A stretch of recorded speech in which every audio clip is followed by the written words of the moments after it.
Hello guys, so today I'm going to show you how to log out of Messenger on Android or iOS device. Now it's an extremely easy process.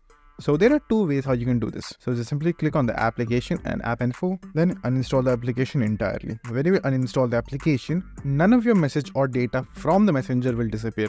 Only the application will disappear. And when you will install the application again, the application itself will ask you to log in. As you can see right over here. So if I click on open, it will ask me to log in. This was the first option.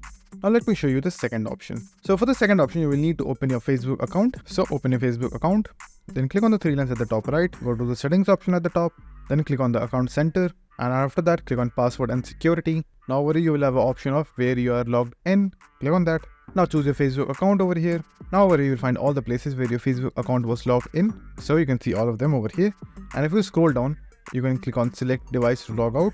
And over here just simply click on select all, and in every device except your current device will be logged out of, including Facebook Messenger.